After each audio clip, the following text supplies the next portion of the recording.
یہ کام میری بیٹی کرے گی۔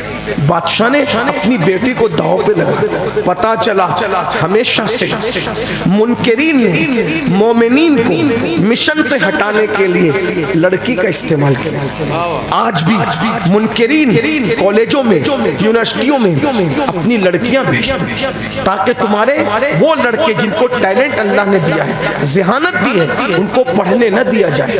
آج لڑکیاں عام ہیں، وجہ کیوں؟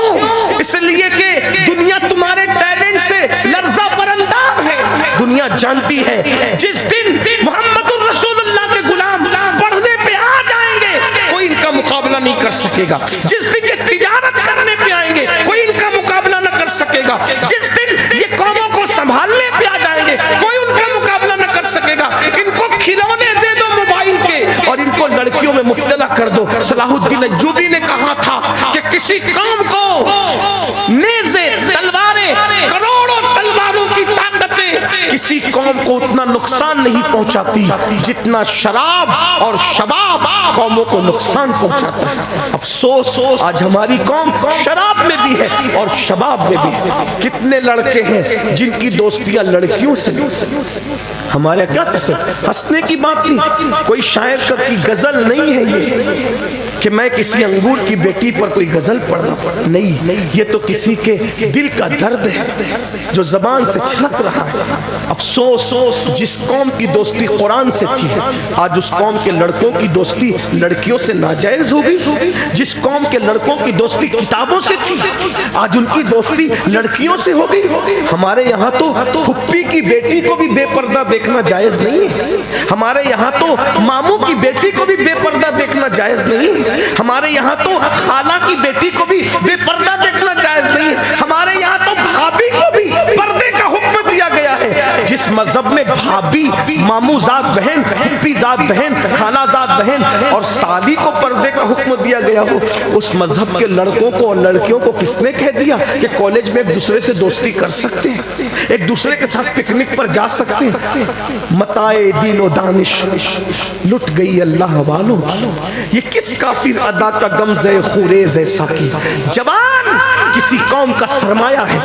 جب قوموں کے جوانوں کی نگاہوں میں تقدس ہوتا ہے تو وہ قوم ایک انقلابی قوم ہوتی ہے، وہ قوم ایک کامیاب قوم ہوتی ہے، وہ قوم تاریخ رقم کرنے والی قوم ہوتی ہے۔ اور جس قوم کے جوانوں کی نگاہوں سے تقدس ختم ہو جائے وہ قوم زمین میں دفن کر دی جاتی ہے۔ قوت فکر عمل پہلے فنا ہوتی ہے پھر کسی قوم کی شوکت کو زوال آتا ہے۔ اے محمد الرسول اللہ کے شاہدوں، اے جوانوں، تم غلاظت میں بیٹھنے والی قوم نہیں ہو، تم تو محمد الرسول اللہ کے وہ شاہد ہو جن کی نگاہوں کے اندر پوترتا ہے، پاکیزگی ہے۔ کسی عورت کو وہ کبھی پاپ کی نظر سے نہیں دیکھتے اور اگر دعوت نظارہ کوئی دے تو وہ نگاہیں جھکا لیا کرتے ہیں یہ سوچ کر کہ اللہ دیکھ رہا ہے۔ اور اس کا انعام کیا تمہیں پتا ہے؟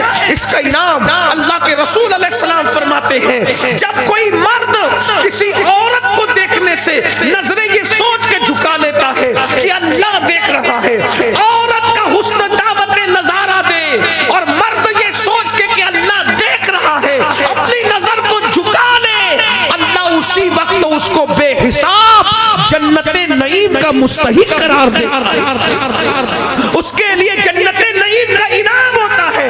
خدا کے لیے نگاہوں کی حفاظت کرنا سیکھو ورنہ یاد رکھنا سید الطائفہ حضرت جنید بغدادی سے کسی نے کہا نماز میں مزہ نہیں آتا، عبادت میں مزہ نہیں آتا، تو فرمایا شاید تو نے کسی زانی کی آنکھوں میں جھانک لیا ہوگا اس لیے عبادت میں لذت نہیں آتی۔ زانی کی آنکھوں میں جھانک لو تو عبادت میں لذت نہیں آتی۔ جو قوم خود پوری رات زنا دیکھتی ہو اس کو عبادت میں لذت کیسے آئے گی؟ بہرحال کتنا کہیں کیا دکھڑا کہیں، بات اینڈ کی طرف لے جا رہا تھا۔ اپنی بیٹی کے لیے کہا تم سب ناکارہ ہو، میری بیٹی یہ کام کرے گی۔ معین الدین کے سینے میں آخر دل ہی تو ہے نا، میں اپنی بیٹی کو بھیجوں۔ اگر میں علامہ ارشد القادری کی تحریر کا سہارا لے کر اس لڑکی کی کردار اور اس کے حسن کا نقشہ کھینچوں تو یوں کہہ سکتا ہوں بہت چتر تھی، بہت چالاک تھی، اتنی خوبصورت تھی، ایسا لگتا تھا جیسے ملکہ حسن نے ابھی ابھی زمین پر نزول کیا ہو۔ اس کے رخسار کیا تھے؟ ایسا لگتا تھا جیسے لالا کے گل ہو۔ اس کے ہونٹ کیا تھے؟ یوں لگتا تھا جیسے گلاب کی پنکھڑیاں ہوں۔ اس کی آنکھ کیا تھی؟ ایسا لگتا تھا جیسے نرگس کے پھول ہو۔ اس کے بال لمبے لمبے کیا تھے؟ ایسا لگتا ہو سنبل کے پودے نے ابھی ابھی اپنی پتیوں سے اپنے آپ کو باہر کیا ہو۔ اور اللہ اکبر، جب وہ چلتی تھی دھیرے دھیرے تو یوں لگتا تھا جیسے کوئی مور خرام ناز کر رہا ہو، اور اگر وہ تھوڑی تیز دوڑے تو یوں لگتا تھا جیسے کوئی ہرن ابھی چوکڑی بھر رہا ہو۔ اور جب وہ بولتی تھی تو ایسا لگتا تھا جیسے کئی آبشار ایک ساتھ کسی جھرنے میں گر رہے ہو۔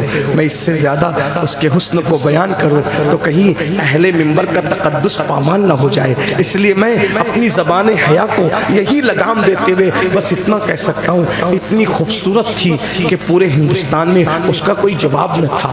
اگر وہ ندی پر غسل کے لیے جاتی تو ہزاروں لڑکے دل پکڑ کر ہواؤں سے کہتے، اے ہواؤں ذرا تیز چلو تاکہ پالکی کا پردہ اٹھ جائے اور ایک نظر ہم بھی دیکھ کر اپنے بیتاب دل کو سکون عطا کرے، بے قرار دل کو قرار عطا کرے۔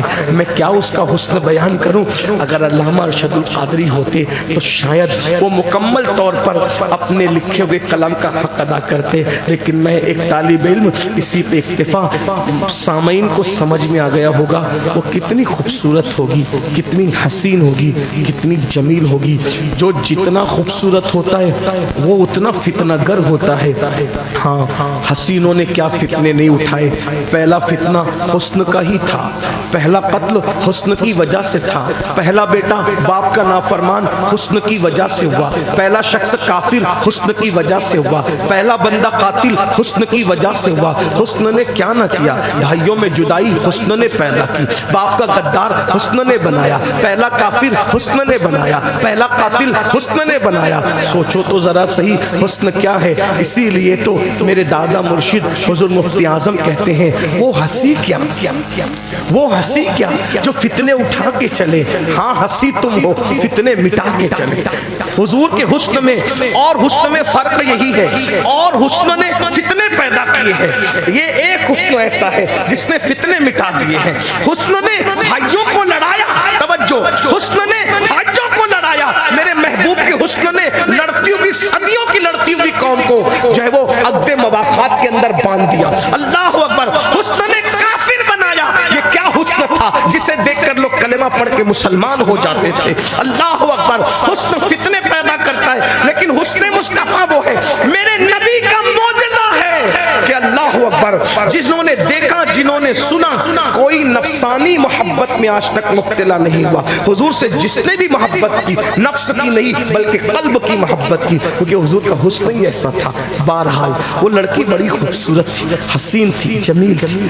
باپ نے بیٹی سے کہا جاؤ، ملک کی آبرو کا معاملہ ہے، ملک کی عزت کا معاملہ ہے۔ یہ مسلمان جس دن ملک پہ قبضہ کر لیں گے اس دن آبرو لوٹیں، عزتوں کو پامال کریں گے، عورتوں کی عزتوں سے کھیلیں گے۔ جاؤ بس اتنا کرنا، اس کی آنکھوں کو ناپاک کر دینا، وہ تمہاری خوبصورتی کو دیکھ لے، دیکھتا ہی رہ جائے، اور وہ تمہارے قریب آئے تو روکنا مت، وہ جتنا ناپاک ہو سکے اس کی نگاہوں کو ناپاک کر دینا۔